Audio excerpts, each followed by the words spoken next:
नमस्कार दोस्तों, स्वागत है आप सभी लोगों का एक बार फिर से हमारे YouTube चैनल में। दोस्तों, आज के इस वीडियो में हम आपको बताएंगे 6 दिसंबर विवाह पंचमी शुक्रवार उपाय। एक पंचमुखी दीपक चुपचाप घर में लगा दो, परिवार में कोई तकलीफ नहीं होगी और माता लक्ष्मी की कृपा से आपके घर में होगी धन की वर्षा। श्री शिवाय नमस्तुते, हर हर महादेव, ओम नमः शिवाय।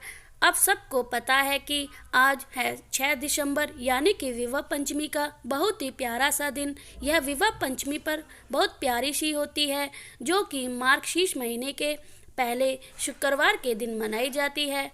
तो आप सभी लोगों को आज एक पंचमुखी दीपक चुपचाप अपने घर पर लगाना है, जिससे आपकी फैमिली परिवार में कोई संकट नहीं आएगा और पूरा परिवार खुश हो रहेगा। बहुत ही प्यारा सा, बहुत ही इजी सा उपाय है यह पंचमुखी दीपक का। आप सभी को इस उपाय को जरूर करना है, ठीक है ना। लेकिन उससे पहले एक छोटा सा काम आप सबको करना है और वह यह है, बताना है होगा नीचे कमेंट सेक्शन में कि आखिर इस पंचमी तिथि को विवाह पंचमी क्यों कहते हैं। इसके बारे में अगर आपको पता है तो नीचे कमेंट सेक्शन में सभी लोगों को बताना है, ठीक है ना। चलो अब बात करते हैं उपाय की। आप सभी को एक पंचमुखी दीपक लेना है और मुझे उम्मीद है कि आप सभी लोगों के घर में एक दीपक ऐसा नहीं है। जो बहुत कम लोग ऐसे होंगे जिनके घरों में ऐसा दीपक होता है। तो कहिए पंचमुखी दीपक फिर हम लगाएंगे कैसे। देखो, नॉर्मल सा दिया आपके पास में होगा ही होगा, जो मिट्टी का मार्केट में मिलता है वही एक दीपक लेंगे। और हमने कौन सी बात की थी पंचमुखी की, यह उपाय मैंने आपको बहुत बार बता रखा है कि बस मेरा काम क्या है, जब भी कोई ऐसा दिन आता है मैं आपको उस उपाय को क्या करना है रिपीट करती हूँ, ताकि आप नियम से उस उपाय को घर पर कर पाओ। और देखो, रात में आपको क्या करना होगा, यह दीपक आपको लेना है। इस दीपक में आपको बनाना होगा 5 बत्ती। देखो, ऐसे सिंगल करते हुए आपको 5 दिशा में बत्ती को लगाना है। एक बत्ती आप ऐसे दूसरी तरफ ऐसी लगा दो, तीसरी बत्ती ऐसी लगा दो, चौथी बत्ती दूसरी तरफ लगा दो और 5वीं भी बत्ती और दूसरी तरफ लगा दो। आप कुछ इस प्रकार से लगा दोगे, ये बन गया पंचमुखी दीपक। तो आप में से भी करो। साथ ही साथ आपको एक चीज़ का ध्यान रखना है कि इस दीपक के अंदर क्या डालोगे, को घी डालना है। ध्यान रखिएगा, हम इस दीपक के अंदर ना तो सरसों का तेल डालना है, ना ही तिल का तेल डालना है। सिर्फ और सिर्फ गौ माता के दूध से निर्मित आपको घी डालना होगा, ठीक है ना। इतनी बात आपने समझ में आ गई। अब बात करते हैं इस दीपक को कहाँ पर लगाओगे। आपके पास में 3 ऑप्शन है। कितने ऑप्शन? 3 ऑप्शन। पहला ऑप्शन, तो अगर आपके घर पर भगवान महादेव का शिवलिंग है तो आप शिवलिंग के पास लगा सकते हो। दूसरा ऑप्शन, अगर आपके घर में बेल का पेड़ है तो वहाँ पर लगा सकते हो। और तीसरा ऑप्शन, अगर आपके घर में का मेन गेट लोहे का है, लोहे वाला, इस पर दीपक लगा सकते हो, ठीक है ना। अब हम लोग बात करते हैं कि इस दीपक को जलाओगे कैसे और इसका स्मरण करते हुए दीपक को जलाना है। देखो, जो आप पहली बत्ती आप प्रज्वलित करोगे, इसके नाम से लगाओगे, देव अतिदेव महादेव के नाम से पहली बत्ती आप प्रज्वलित करना है, ठीक है ना। दूसरी बत्ती प्रज्वलित करनी होगी और आपको विघ्नहर्ता सर्वप्रथम अपने हिंदू धर्म सनातन के धर्म के पूज्य देवता भगवान गणेश के नाम से दूसरी बत्ती आपको जलानी होगी। तीसरी बत्ती जगत जननी जगदम्बा माँ दुर्गा के नाम से आपको तीसरी बत्ती जलानी है। और चौथी बत्ती आप प्रज्वलित करोगे जल, वह माँ विष्णु के नाम से आपको चौथी बत्ती, और जो 5वीं बत्ती आप प्रज्वलित करोगे वह पूरे संसार को उजाला देने वाली, रोशनी की किरणें जगमग करने वाली भगवान सूर्य नारायण की पंचमुखी बत्ती आपको जलानी है। याद दिला रही हूँ कि ध्यान से समझिएगा।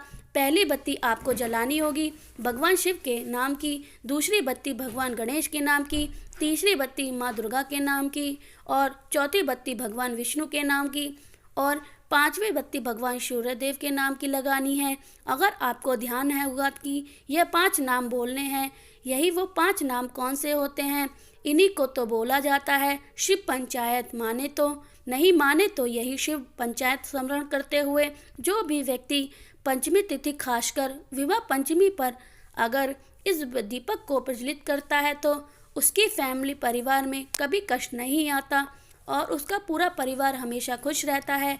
ठीक है ना? तो करिएगा ज़रूर, भूलना नहीं किसी को भी। तो पहला उपाय आपको समझ में आ गया होगा।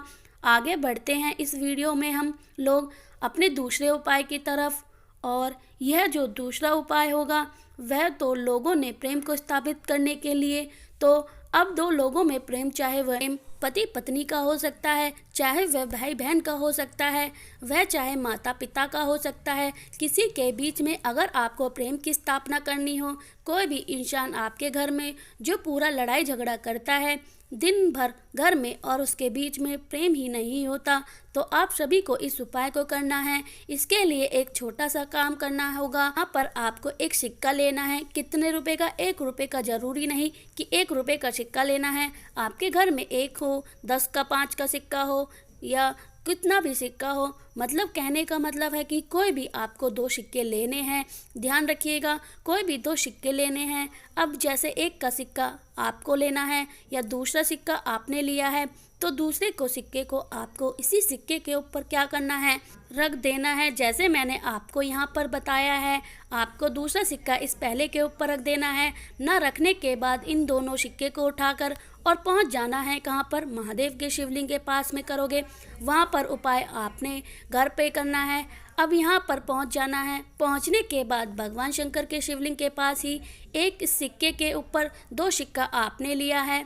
उन सिक्के को ऊपर आपको अच्छी तरीके से मूली लपेट लेनी है, धागा लपेट लेना है, लक्षा लपेट लेना है।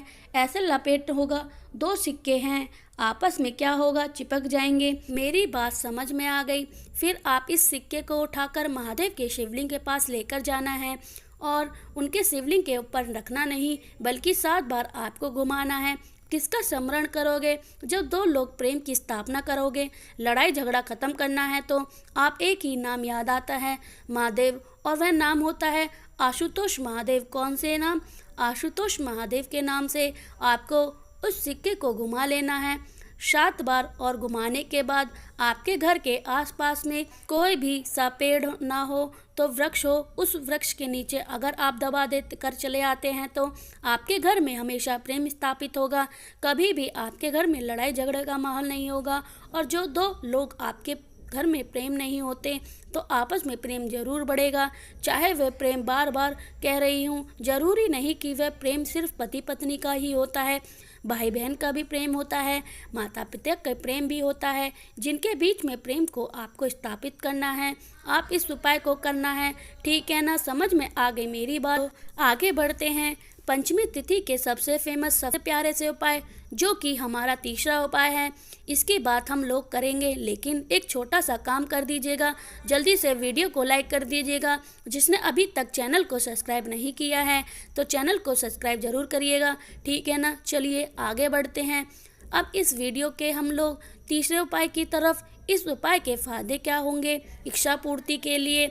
जैसे कभी भी घर से बाहर गए और आपका वह काम नहीं हो पा रहा, बहुत दिनों से चिंतित और परेशान चल रहे हो, आपको लेना है चावल का एकमात्र दाना। अब इस बार जो चावल का दाना लेंगे वह कहीं से क्या हो नहीं, खंडित नहीं होना चाहिए। चावल का दाना लोगे, साथ ही साथ एक पत्ता लोगे। मैंने भले ही बेलपत्र यहाँ पर आपको बताया है, बट अगर आप बेलपत्र नहीं मिल पाता है तो आपके घर के वृक्ष में, आपके घर में अंदर जो भी वृक्ष, तुलसी माता का पत्ता तोड़ करके कोई भी एक पत्ता लेना है और उस एक चावल के दाने को महादेव के शिवलिंग के पास जाना है। पे थोड़ा तरीका समझ लो। महादेव के शिवलिंग के पास जाओगे, करोगे इस उपाय को अपने घर पर। आपको 2 लोटे की ज़रूरत पड़ेगी। कितने लोटे लोगे? 2 लोटे। अब नहीं कि दोनों लोटे ही होने चाहिए। अब 2 कटोरी भी ले सकते हो, 2 गिलास भी ले सकते हो, 2 चम्मच भी ले सकते हो, कुछ भी 2 पात्र जल लीजिएगा। सबसे पहला काम करें, जो आपकी विशेष जो मनोकामना हो उस एक चावल के दाने को चढ़ाएं। इसी चावल के दाने के ऊपर कुंदकेश्वर महादेव के नाम से जो बेलपत्र आपको होगी उसको समर्पित करोगे। बाकी जो मैंने आप लोगों को बताया है, 2 पात्र में आपको उन दोनों पात्र को जो जल होगा वह त्रिपुरी सुंदरी के नाम से चढ़ाओगे। किसका स्मरण करके? त्रिपुरा सुंदरी का स्मरण करते हुए दोनों हाथ से जल की धारा एक साथ अगर आप गिर देते हैं तो आपके जो भी विशेष जो भी मनोकामना होगी, जिसके लिए आप चिंता हो, परेशान हो, वह विशेष मनोकामना पूरी जरूर हो जाएगी। ठीक है, करिएगा ज़रूर, भूलना नहीं है। तो किसी को 3 उपाय की हमने बात कर ली है। आगे बढ़ते हैं इस वीडियो में हम लोग अपने चौथे उपाय की तरफ, जो कि आपको करना है अपनी फैमिली परिवार में खुशी लाने के लिए। जैसे घर परिवार में बहुत चिंता रहता है तो करिएगा क्या करना है, बहुत ही आसान सा उपाय है। एक छोटा सा कोई भी पात्र लेना है, ठीक है ना। उस पात्र में आपको जल भरना है। जल को भर के कुछ ही मत डालो, उसके अंदर सीधा पहुंच जाओ। कहाँ पर? नीम के वृक्ष के नीचे। विवाह पंचमी के दिन नीम के वृक्ष की पूजा का बहुत ही महत्व होता है। तो नीम के पेड़ के नीचे जाना है और पूरा का पूरा जल अपनी कुल देवी या कुल देवता के नाम की जो भी आप यहाँ पर समर्पित करनी है। आप कहोगे भैया कुल देवी या कुल देवता का नाम आपको पता नहीं है, तो ना ही ये पता है कि कौन होते हैं। आपके घर में जो भी बड़े बुजुर्ग हैं उनसे पूछना है कि हमारे कुल देवी कौन है, हमारे कुल देवता कौन है, तो वह आपको बताएंगे, विस्तार से बताएंगे। उन्हीं का स्मरण करते हुए अगर आप विवाह पंचमी के दिन जो भी व्यक्ति अपने घर खुशियों के लिए, उनकी उन्नति के लिए इस जल को समर्पित करता है तो उसके घर में कभी भी कष्ट नहीं आते और पूरा परिवार उनका खुश रहता है। ठीक है ना। तो करने की कोशिश करिएगा। इस उपाय को बहुत ही इजी सा था, मैंने कोशिश की आप सभी को हर एक बातें अच्छी तरीके से समझाने की। वीडियो पसंद आई हो तो वीडियो को लाइक करिएगा। कुछ पूछना नहीं आया तो समझ में तो पूछिएगा, नीचे कमेंट सेक्शन में पूछिएगा। और मेरे जितने भी भाई बहन आज मेरी पहली बार आवाज़ सुन रहे हैं तो चैनल को सब्सक्राइब करिएगा, बेल आइकन को ज़रूर दबाइएगा। कमेंट सेक्शन में लिख दीजिएगा श्री शिवाय नमस्ते, हर हर महादेव, ओम नमः शिवाय।